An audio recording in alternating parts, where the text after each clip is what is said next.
ராசா உள்ளிட்டோர் 2G வழக்கில் விடுவிக்கப்பட்டதை எதிர்த்த மேல்முறையீட்டின் மீது டெல்லி உயர்நீதிமன்றத்தின் தீர்ப்பு எப்போது வேண்டுமானாலும் வரக்கூடும் என்று மத்திய அமைச்சர் முருகன் தெரிவித்துள்ளார். கோவை மாவட்டம் மேட்டுப்பாளையத்தில் பேசிய அமைச்சர் முருகன், திமுக என்றாலே ஊழல் ஆட்சி என்று குறை கூறியுள்ளார். கடந்த 3 வருடமாக தமிழ்நாட்டினுடைய அந்த தமிழ்நாடு அரசாங்கம், திராவிட முன்னேற்ற கழகத்தினுடைய அரசாங்கம், அவர்களுடைய தோல்வியினால்தான் இன்றைக்கு தமிழ்நாடு அவர்கள் ஆட்சியை சரியாக நடத்த தெரியவில்லை. அதனாலதான் இன்றைக்கு தமிழ்நாட்டினுடைய வளர்ச்சியானது குறைந்திருக்கிறது.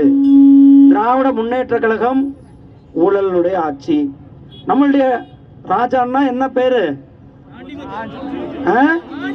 2G ராஜா. 2G வழக்கு எங்க இருக்கிறது? டெல்லி ஹைகோர்ட்ல அப்பீல் நடந்து கொண்டிருக்கிறது. டெல்லி ஹைகோர்ட்ல 2G வழக்கினுடைய அப்பீல் நடந்து கொண்டிருக்கிறது. அதனுடைய தீர்ப்பு எப்ப வேணாலும் வரலாம். இன்னைக்கு வரலாம், நாளைக்கு வரலாம், நாளானைக்கு வரலாம், இன்னும் ஒரு வாரத்தில் வரலாம். இந்த ஜட்ஜ்மெண்ட் கூடிய சீக்கிரம் வருவதற்கு இருக்கிறது. நமக்கெல்லாம் அவமானத்தை கொடுத்த ராஜா. நாம ஓட்டு போட்டோம், நம்மளுடைய மக்கள் ஓட்டு போட்டார்கள். நீலகிரி பாராளுமன்றத்திலிருந்து ஓட்டு போட்டா மக்களுக்கு நல்லது செய்யுங்கன்னா அங்க போய் என்ன செஞ்சாரு? 2G ஊழல் செஞ்சாரு. என்ன ஊழல்?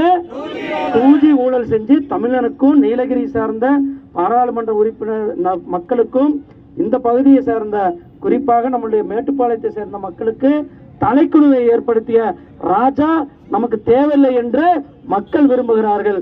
மக்கள் அவரை புறக்கணிக்க தயாராக இருக்கிறார்கள். நாம் வீடுதோறும் செல்வோம். ஒவ்வொரு வீடுதோறும் சென்று நம்மளுடைய ஆட்சியினுடைய சாதனைகளை மக்களிடத்தில் எடுத்து சொல்லுவோம். திராவிட முன்னேற்ற கழகத்தினுடைய இயலாமையை மக்களிடத்தில் எடுத்து செல்வோம். திராவிட முன்னேற்ற கழகத்தினுடைய ஊழல் ஆட்சியை மக்களிடத்தில் எடுத்து சொல்லுவோம். 2G ஊழல் நமக்கு தலைகுனிவை ஏற்படுத்திய ராஜாவை மக்களிடத்தில் செல்வோம். இந்து மதத்திற்கு எதிராக, இந்து கோயில்களுக்கு எதிராக, நம்முடைய தாய்மார்களுக்கு எதிராக செயல்படுகின்ற ராஜாவினுடைய உண்மை முகத்தை மக்களுக்கு எடுத்து செல்வோம் என கேட்டுக்கொண்டு செய்திகளை உள்ளது உள்ளபடி தெரிந்து கொள்ள ரெஃப்ளெக்ட் நியூஸை சப்ஸ்கிரைப் பண்ணுங்க.